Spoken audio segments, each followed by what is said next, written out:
annabi alayhi salatu wassalamu idan goman ƙarshe ta zo to shazzame izara sai ya ɗaura ɗamara sannan ya naɗe shimfiɗa sai ajiye sannan a yi ƙaza ahala sai kuma ya tashi iyalinsa duk wanda ya kamata kya duk gaba ɗaya za a tashi. An ce yana ƙoƙarin da ba a gani yana irinsa a wannan kwana goman ƙarshen gaba ɗaya yake yi, saboda haka wannan ya kamata a yi yanda ya ɗin alisa haka za a yi ta ayyukan alheri a yi ta ayyukan alheri a yi ta ayyukan alheri, kuma da ya zo ƙarshe kamar yanzu ɗin nan kuma sai a yi ta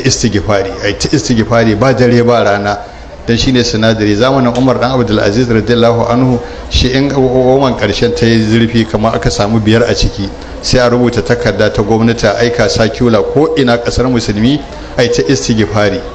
Wataƙila an yi sa'a wani sai ya dubi al'umma duban rahama ya karɓi azumin kowa, ba za a samu wanda ya asara ba, kuma a nan ka mutane alheri duk a kwanakin rayuwa gabaki ɗaya ba wanda ya kai wa'annan goma a dararen duniya gaba ɗaya. Malamai sun ce hatta kwanaki 10 na zulhijja wunin ne, amma daren wannan ya hoyanci a cikinsu akwai lailatul qadr khairun min alfi shahr, akwai dare ɗaya wanda duk ya same shi Allah ya masa muwafaka to ya fi wata 1000. In ka ce astaghfirullah ta fi ta shekara 84,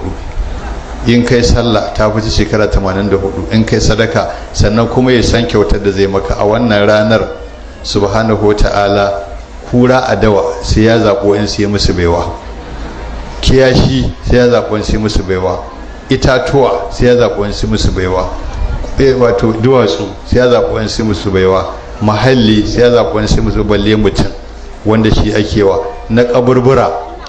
za a musu, wanda suke doron ƙasa suke da rai a musu. An yi ta yi wani mutum shi kaɗai a wannan ranar ubangiji yana iya masa kyauta miliyan 100, kuma ba wacce ta kama da yar uwarta. Shi sa ce da ita lailatul qadri rana ce na iko, mai iko yake nuna ikonsa, abinda iya yanke sai dai kawai a sa ido, hankali ba zai iya karɓa ba, sannan burinka ba zai iya kaiwa abinda Allah zai maka ba, duk tarin burinka kai dan adam. To wannan yana daga cikin rahama ta annabi sallallahu alaihi wasallam da Allah ibamu.